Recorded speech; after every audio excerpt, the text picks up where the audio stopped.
Okay, YouTubers, here's what we got. We got a Homelite Pro, 3100 PSI,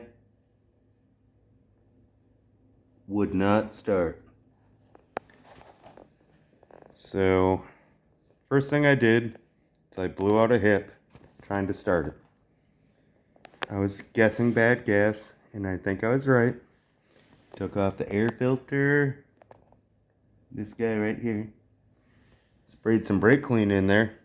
That didn't work.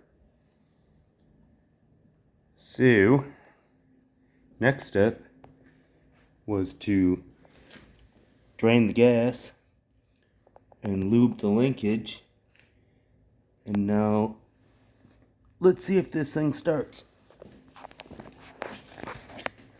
Don't forget the on-off switch right now. It's on off. So we're going to turn that to on.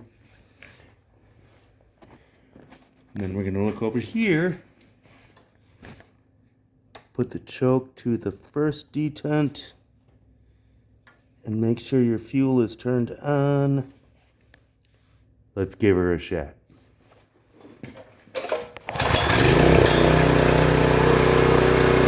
Nailed it!